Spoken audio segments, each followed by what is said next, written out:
What's up, everyone? Welcome back to another review, and this time we're taking a look at Thunderbolts. Thunderbolts is the 36th installment into the MCU, which also serves as the conclusion of Phase 5.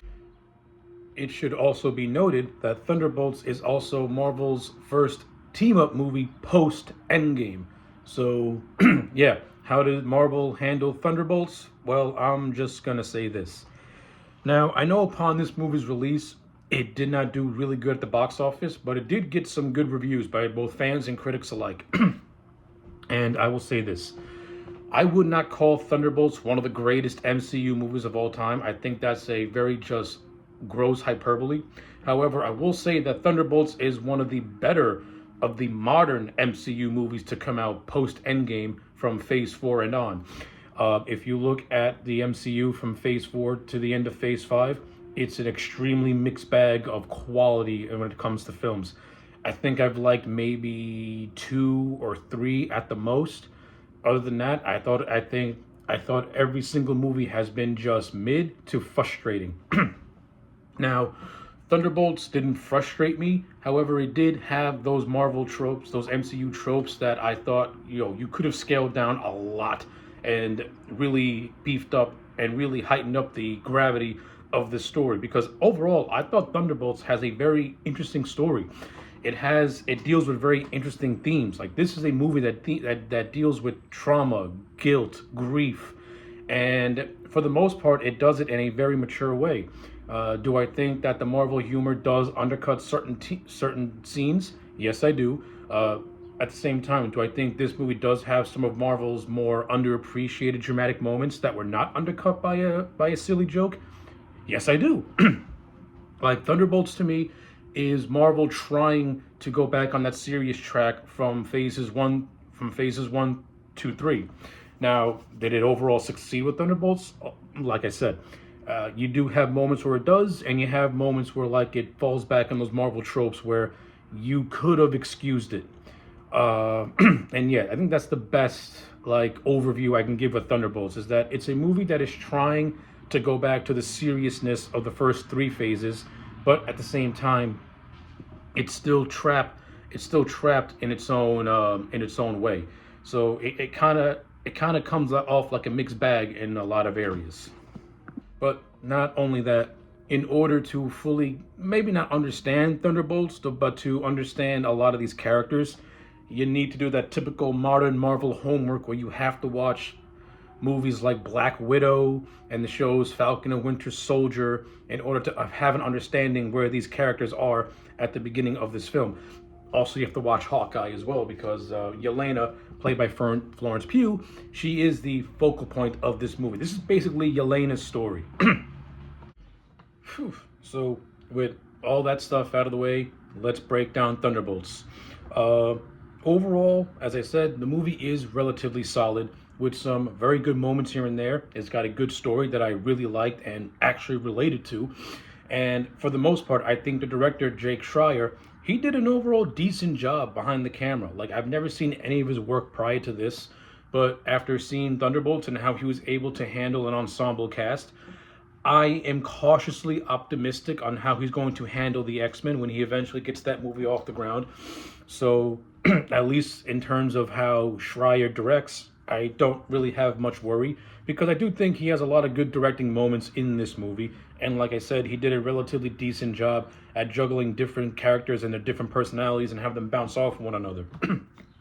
So, yeah, I thought that was okay. The cinematography, I thought, was actually fairly good for a Marvel movie. I like how it tries to go for a much more grounded approach. And not only that, it also has some elements of horror, especially when the Void takes center stage in the third act. So I think the cinematography of this movie for a Marvel movie was actually fairly solid. Like, I enjoyed it. I liked it. In terms of the movie story, I like how this story deals with serious themes. I like how it deals with trauma. I like how it deals with grief.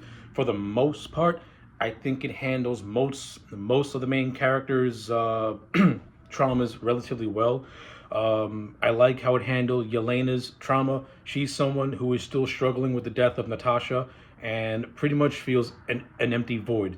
Like, she has to fill that void with binge drinking, She has to fill it with just taking on any mission that Val gives her, while at the same time struggling with the childhood trauma of her initial Black Widow training, which has also taken a toll on her as well, because she feels immense guilt over it, over all the heinous things she does. And she really does not have no one to talk to. Like, she has nobody that can relate to her. The only person that she has in her life is Alexei, since since Natasha is dead. And this does lead to a scene where Yelena and Alexei reunite for the first time post the Black Widow movie. And I really like this reunion scene between Alexei and Yelena, because if you watch that first Black Widow movie, these two had the best scenes in that entire movie, where Yelena really is Alexei's daughter. Even though they're not blood relatives, there is a familial bond with these two, and Alexei really does look out for Yelena as if he was his own flesh and blood, and Yelena goes to Alexei as if he is her father, and they have a nice moment in this scene. You know, you do have that Marvel comedy, but it doesn't undercut too much in this scene. And not only that, we also get an insight into Alexei. Like, Alexei has to put on the facade that he's living this great life, when in actuality, he just wants to relive his past glory as Russia's Red Guardian, as its hero and protector. Alexei is really is presented as a forgotten, washed up hero who is trying to reclaim any sense of glory and purpose in his life. Like, that's Alexei's story. His story is that he's washed up, but he still feels that he can do something I like it. Like, in this one scene, we get a good reunion with Elena and Alexei, and we get insight into Alexei's story and what he wants to do and what purpose he wants. He basically wants a family at the end of it, and to an extent, so does Yelena. But ultimately, this conversation doesn't really go the way Yelena wanted it to go, and she ends up taking this mission by Val to infiltrate a laboratory that is being operated by this group by the name of Ox. And this group Ox is currently under government investigation because, let's just say, Val has been doing some very underhanded tactics. And this also leads to Bucky, who is running for congressman as established in Brave New World. He is trying his best to try and flush out Val and trying to pin all of these shadow dealings on her, because she is the one responsible for it. But we'll get to Bucky's story in this movie momentarily. I'll just say this. Always fun to see Sebastian Stan in the role of Bucky. He's one of my favorite characters of the MCU. However, Bucky, to me, doesn't really serve much of a purpose in terms of a character arc, mainly because the MCU has told the story of Bucky, and there's nothing really left to say in terms of his character. Like, Bucky's story, to me, is finished in the MCU. Now he's just there. Like, to me, Bucky should be in the role of Steve Rogers. Maybe not make him Captain America, even though Bucky does become Cap in the comics, but he should assume the mantle of a team leader, because he's the one with the most experience, and he's the one that can hold everyone together, since Bucky himself has suffered a lot of trauma. Like, this man was brainwashed and then used as a soldier for decades, and it was not in control of what he was doing. So yeah, Bucky has been through a lot of shit in terms of his MCU story, which is why I feel that if this movie maybe had another rewrite, and you could have benefited from having Bucky maybe not be a co-leader with Yelena, which he does act like, but also be that veteran figure who is able to understand the trauma that a lot of these characters are going through, because he's been there himself. The movie doesn't really have a whole lot of scenes of Bucky acting like that veteran figure that you can go to for advice and stuff like that. It should have, but it doesn't. But anyway, I digress. So Yelena gets to this Oxford laboratory, and instantly she gets attacked by John Walker, the U.S. agent, Taskmaster, and Ghost. Remember Ghost from Ant-Man 2? You don't? No one does, because Ghost was never that interesting of a character. But anyway, it's revealed that this whole elaborate thing was a trap, because these four characters know what Val is up to, and they figure out this whole thing known as the Century Project, in which this guy Bob, who's played by Lewis Pullman, who they get introduced to, is someone who is not who he seems. So I'm just gonna say this about this whole thing with these four coming to conflict with one another and the introduction of Bob. The real takeaway I can tell you from this scene was that horrible Taskmaster was shot point blank by Ghost, and thank God, because I'm sorry, nothing against the actress Olga. I can't remember what her name is. Nothing against her whatsoever. She serves no purpose in this movie. Her story was more or less connected to Natasha, not Yelena. Why she's here, I do not know. Kill her off because, number one, she was not good to begin with. Number two, her just embodying the Taskmaster mantle was a giant mistake. And it was a mistake since Black Widow. So killing her off, no one's going to miss her. And to be honest, I would have killed off Ghost too, because she doesn't serve any purpose in this movie whatsoever. She's a forgotten character. The movie tries to prop her up as being more than what she was, but she really isn't. Ghost is a forgettable character. She was forgettable in Ant-Man 2, and she's really forgettable in this. Hannah Jo Kamen, God bless her. She's a good actress. She does her best with the material that she's given, but she cannot elevate a character that just doesn't have anything interesting going on with her. Maybe if this movie would have brought back Lawrence Fishburne, you could have gotten something out of it, but he's nowhere to be found in this movie. But the one character that I am glad returned, who was also the best part of the Falcon and Winter Soldier, is Wyatt Russell's John Walker, aka U.S. Agent. It was fun seeing Walker come back and be a part of this ensemble as like an anti-Captain America. Like, John Walker is what happened if Captain America is just a giant douchebag. But throughout the course of the movie, we realize why he's so hostile.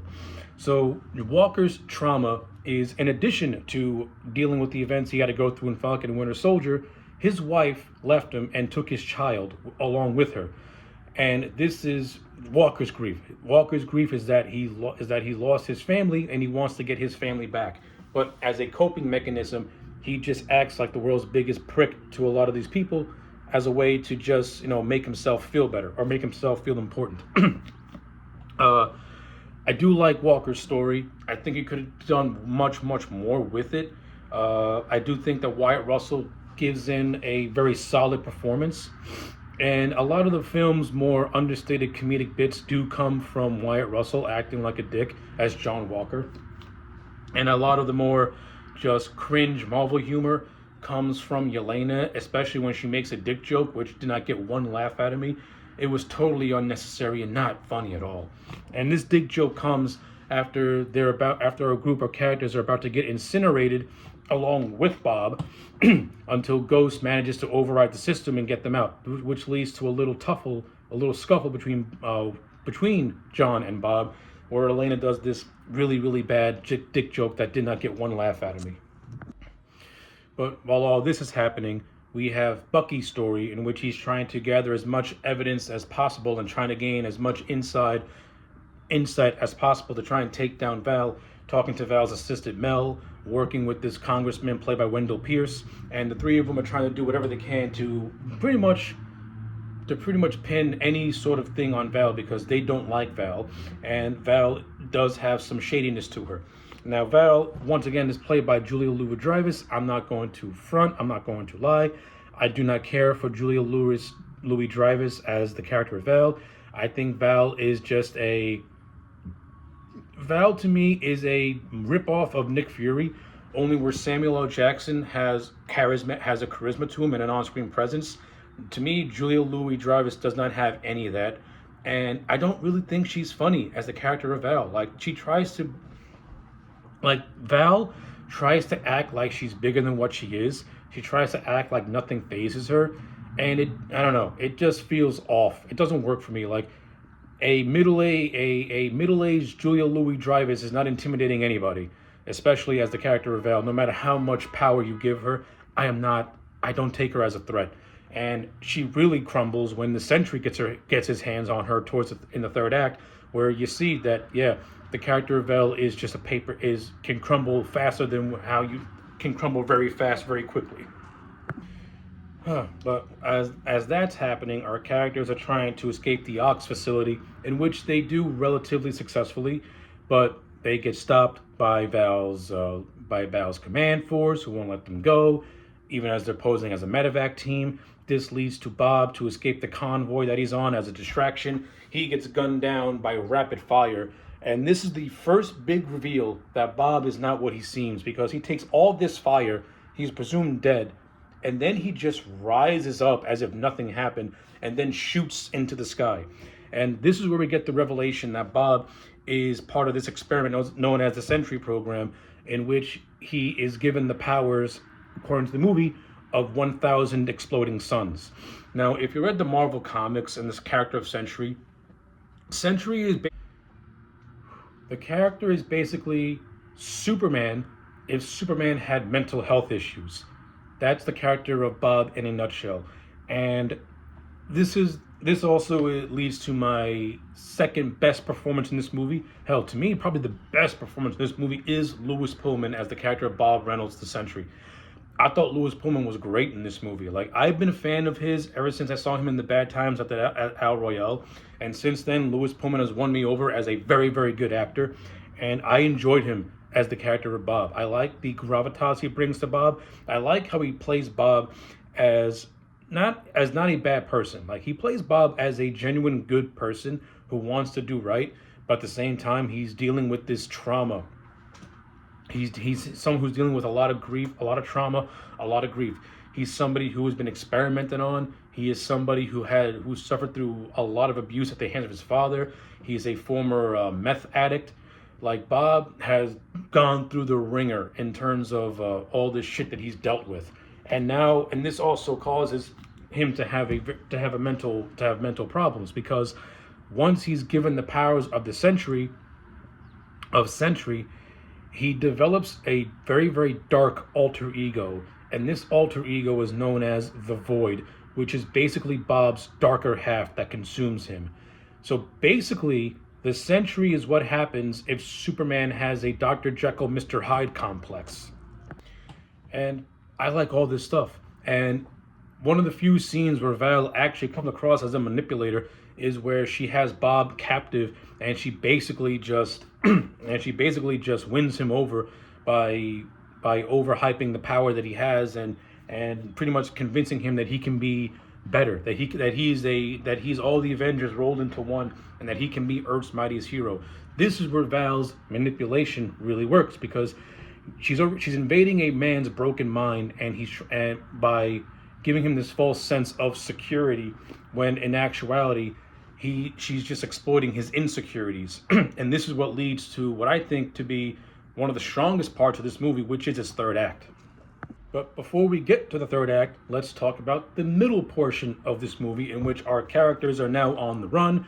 They're trekking through the desert trying to find an escape route. This is where Alexei finds them, and Alexei pretty much is a limo driver now in this movie, and the only reason why he's able to find Yelena and her friend and her new ragtag team is because while driving his limo, he overheard what Val's plan was and pretty much made his way across America to try and save Yelena. So that's how he just mysteriously ends up in this desert with his little limo. So as our characters are making their escape, we get some more bantering between these two. We get references to Elena's Pee Wee soccer team, hence how the team is called the Thunderbolts, which I think is a lame explanation on how the team got their name. To be honest with you, if this movie had, let's just say, more talented people, I would have had the Thunderbolts act like a true follow-up to Brave New World. Meaning, now that President Ross has been exposed to having Hulk powers within him, I would have had, and since that whole movie is him wanting to have Sam restart the Avengers to no avail, I would have had Ross create the Thunderbolts as a failsafe just in case he were to turn to the Red Hulk again.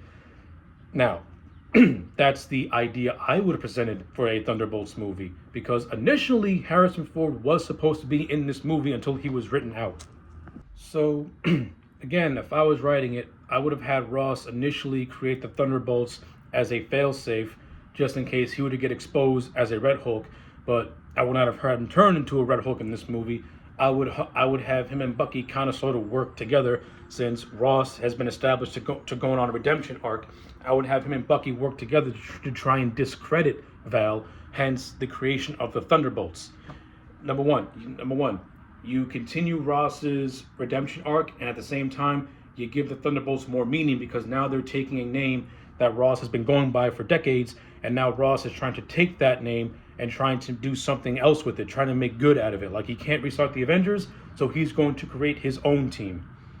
Again, that's what I would have done if I was writing Thunderbolts and I was writing it as a follow-up to Brave New World.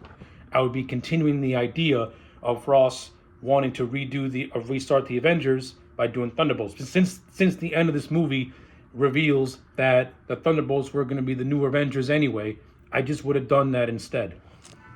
I digress. While they're having this bantering in the limo, they get attacked by They get attacked by Bucky, and Bucky captures them. And the only reason why Bucky captures these guys is because he wants to use them as leverage, as a way to impeach Val. This is where they tell Bucky about Bob and what Bob is, and this is where this is where the group works together to go to New York to try and stop Val and save Bob. And this is where we get Bob in his full Sentry getup. And I'm not gonna lie, I think the costume that Louis Pullman wears, it looks good. I think it's a good translation to how Sentry looks in the comics to screen. And I love how this movie utilizes Bob's powers. Like, Bob truly does have the powers of Superman. Hell, he may be even stronger than Superman. Even though the scene is brief, it's a good showcase of just how powerful Sentry is, and just how unstoppable he can truly be. It's a good scene. I like it a lot. I would have liked to see more more of the Sentry, because shortly after this moment, he goes to attack Val. Val's assistant Mel does activates a kill switch that incapacitates Bob, but at the same time awakens the Void. And this is where the third act of the movie begins. And this is where I think the horror element of this movie begins as well.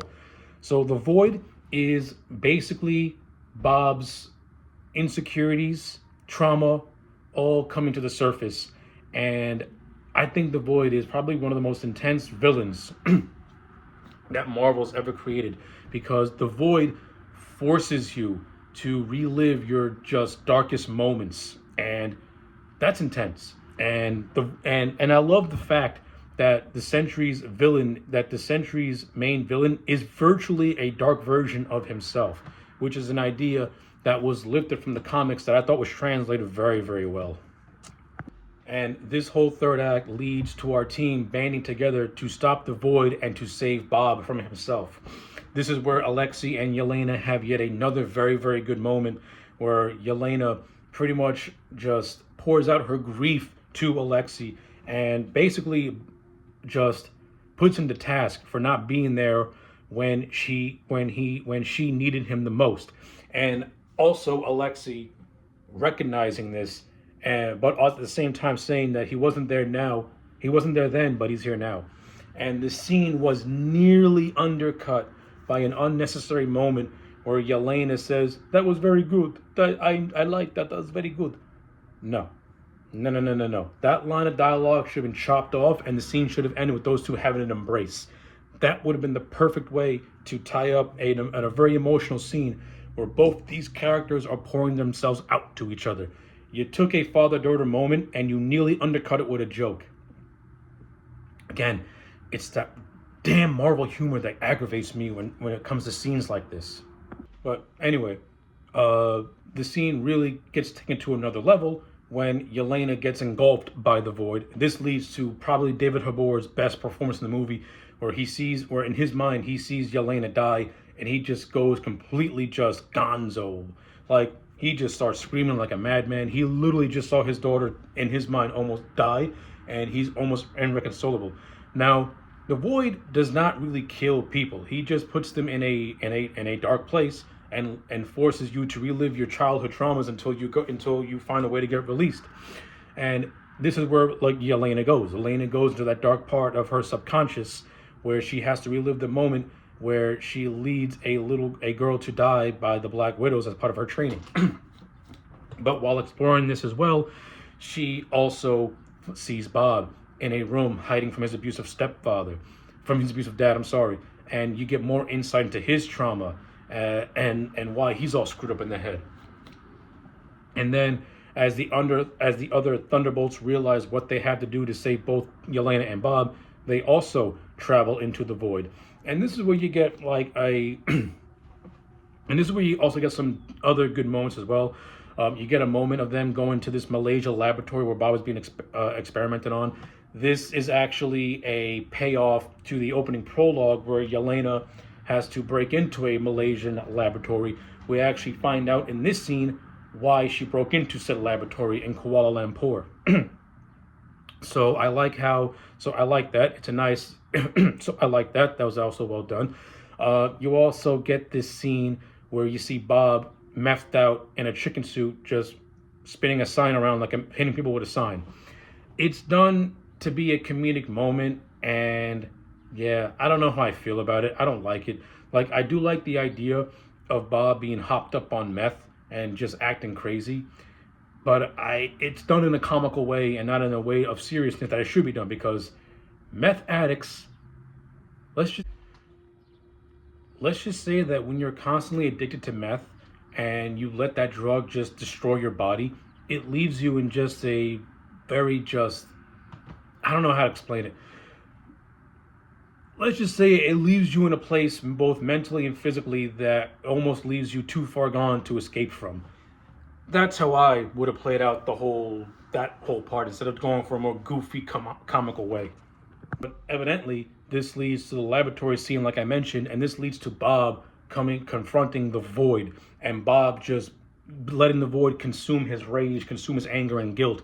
And the void is only stopped when Yelena, along with the rest of the Thunderbolts, comfort Bob and and tell him that he's not alone. The reason why Bob has all this pent up grief, because he is alone. He has nobody, and because he has nobody, he is constantly left in a void of just rage, anger, and emptiness.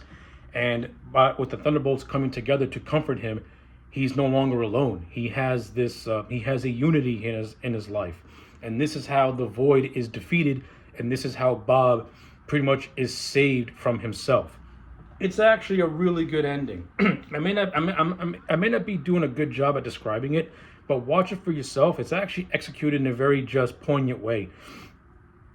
And after this happens, this is where Val reveals that that the Thunderbolts are now the new Avengers and whatnot.